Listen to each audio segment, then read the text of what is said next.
I was so tired. Suddenly my spirit left me and I began to see a lot of demons. Actually there was one demon that looked like Jack Sparrow character portrayed by Johnny Depp with the crazy hat, and I wanted to stop seeing them but I couldn't. I must confess I felt fear. Suddenly I left that place and I wound up in the sky in a matter of seconds. An angel of God was by my side. I noticed that he had no wings. We stood before a kind of gate made of cloud. I saw that they were pending something, so I went closer to see, and I saw a white horse, very big, bright, with character that looked like a warrior angel, very muscular, and this rider was very strong. I didn't see his face but I saw in his head a golden crown, and he was dressed in white. Revelation 11. I saw the sky open and behold a white horse, and the one who he rode was called Faithful and True, and with justice he judges and makes war. After this I looked to the left and I walked past. I then saw a number of angels walking and moving very fast here and there, so I asked one of them what was going on, and he told me that they were finalizing details for the wedding of the Lamb.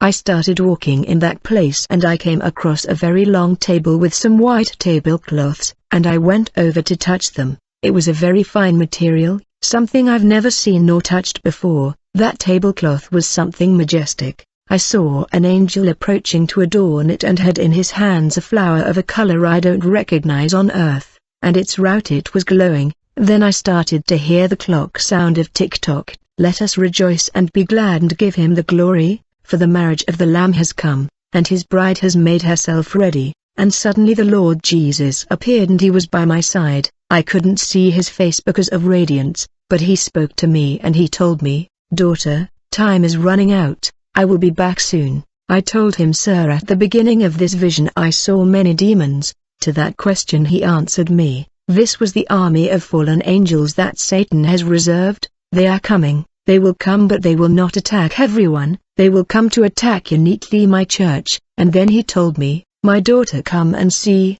and he took me to another place where I saw a huge crowd of angels, but these angels had warrior bodies, and he told me, "Because of the prayers of my people they will fight for my church in this war against demons." And then I rose to the air and saw the army of heaven with its full powers, and I saw many of them like burning torches. When I left that place I had a moment left alone, and I was in a bright room full of light. There was a mirror. I saw myself in white garments, but it was stained in some places, and I heard the voice of the Lord. He told me, "My daughter, you have white garments, but they are stained on it because of impurity." I felt I must clean my garment to be completely holy. I cried with broken heart and I told him, "Sir, forgive me, I have failed you." And he told me, "Come," and he took me by the hand and he said, "I'll show you something," and I entered the church hand in hand with him. But people couldn't see us, and he showed me the spiritual clothing of everyone.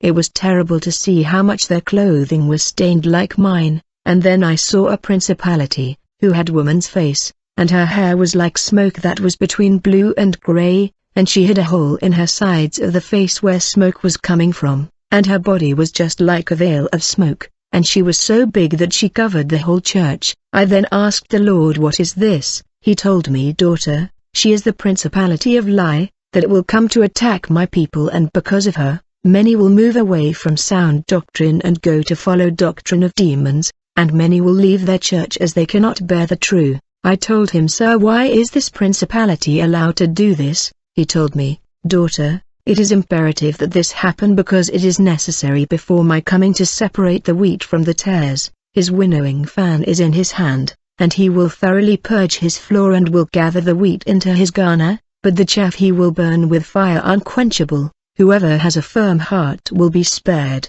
and this will be the last harvest before my people are raptured and changed. That's why you must speak what I command. My people must remain firm and should not fear. Understand that hard times are coming for my people, time of persecution and anguish, but they will be freed from all this darkness. I'll always be there with them." And he told me, "Woe to the earth and the sea, with great fury the devil has come down to you, knowing he has only a short time." The Lord told me, "I'm going to show you why the dragon is agitating, furious against the inhabitant of the land and so worried." The Lord took me to a rock and behind it he pointed at something. and when I looked and it was the lake of fire and sulfur similar to lava, and it was sticking out tabs. This lake of fire looked like it was alive, because it was roaring and turbulent. It was dreadful and scaring. Then the Lord told me, "Daughter, this is the place prepared for Satan and her angels and those who follow him. This is the fate of Lucifer, thus his anger and fury against God and humanity." Revelation 20:14. And death and Hades were thrown to the lake of fire, which is the second death. Revelation 20 verse 15. And the one that has not been inscribed in the book of life was thrown into the lake of fire. Revelation 21 verse 8. But the unbelieving cowards and abominable and murderers and fornicators, sorcerers and idolaters and all liars will have their part in the lake that burns with fire and brimstone, which is the second death.